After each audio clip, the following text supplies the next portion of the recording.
This story I found on Tariq's page, and it came from the Huff Post. And this is going to be another one of those palm-colored privilege sagas, that endless saga that just will never go away. And in this story, you have someone by the name of Ian Molaskey. And he goes to University of Florida, and he's a senior. It says that he was accused of battery and false imprisonment. And he was released on his own recognizance, and he's currently awaiting trial. But get this.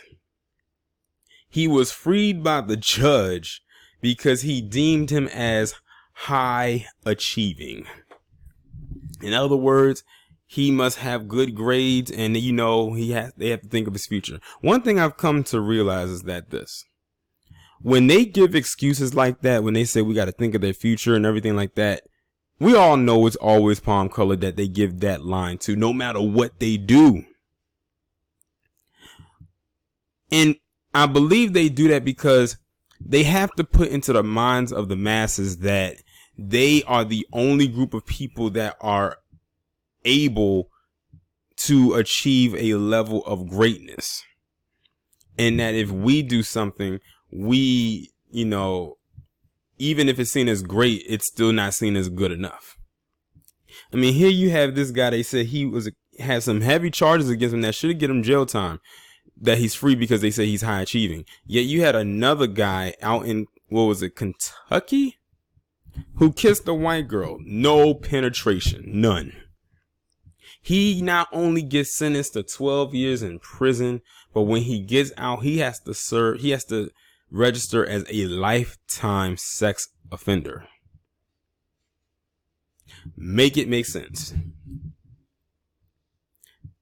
I'm going to go ahead and read this article.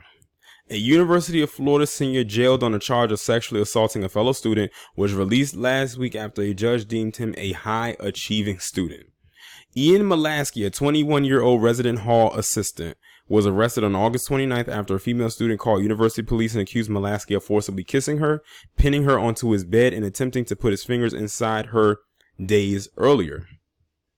Molaskey was jailed on charges of battery and false imprisonment with a bond set at $125,000. A judge later ordered him released on his own recognizance, agreeing with an emergency defense motion that described Molaskey as a high-achieving student, according to a local outlet WCJB.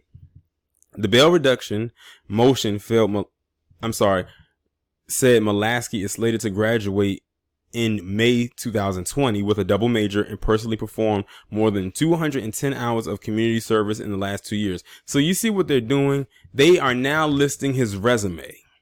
They literally are putting all of this that he has done over the fact that this guy practically kidnapped a woman and raped her and sexually assaulting her. They are putting they're literally putting the victim on the back burner. This is the same thing they did with Brock Turner and a gang of other palm-colored males. Now you want to see why in that rape category on the FBI stats list, why it's so high, but they want to keep it at a steady level. So that's why they don't give them the charge, or they don't get them the conviction.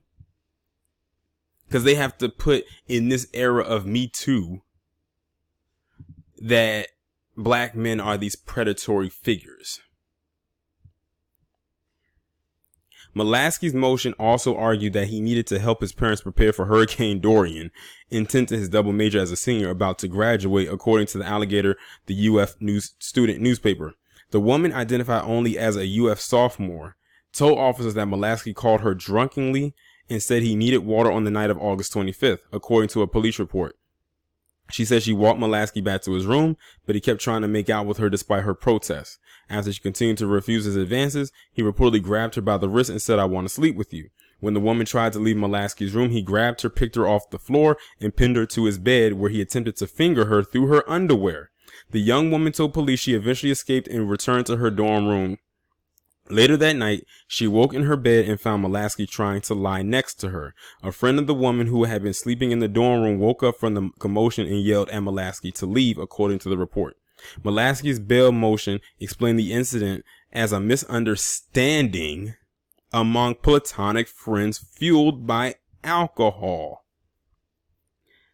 How in the hell? A misunderstanding among platonic friends fueled by alcohol? I swear that bag of excuses is endless. They never run out. I have never in my 30 years or the last few years of me being on YouTube ever heard of that as an excuse. The judge, whose name isn't mentioned, of course is not mentioned because they know they will light his ass up if they found out who it is. And it's not like they won't be able to. He said his name isn't mentioned in local news report about the case, ordered Mulaski to have no contact with the victim and banned him from returning to Sarasota and Alachua counties where the university is located, except for court appointments or events related to school, including classes. Mulaski was also ordered to wear a GPS monitor. No date has been set for his next court appearance. At this point, why even have another court appearance? They pretty much let him off scot-free. It's obvious he's not going to go to jail. They don't even have him registered as a sex offender. Yet, like I said, you got the guy out in Kentucky who just kissed a white girl, no penetration, yet he gets jailed for 12 years and he has to register as a lifetime sex offender. But they have to think about their future. This lets you know our position in this establishment. They don't give a damn about our future. They don't give a damn about us. It makes me think of that song by Michael Jackson. All I want to say is that they don't really care about us. That is such a potent song with an even more potent message all these years later. Everything that we as black people go through in this establishment literally is right there in that song. And they're basically allowing a predator to go back onto the street. But they will have you to believe that someone who looks like myself are the boogeyman and that we are the eternal threat. They will have you to believe that. And it's no wonder why stories like this don't pick up national steam. They're only more so on a local level, and even on a local level you have many people that don't hear about it. If you knew how many people tell me, Torian, I live in such and such county and I didn't even know this happened until you said something, lets you know even more how more buried these stories are. This is sick, and the judge is even sicker. He's basically another Aaron Persky, who was the judge presiding over the Brock Turner case, and his dad. Well, I don't think my son's future should be ruined for 20 minutes of pleasure. I will never forget when he said that.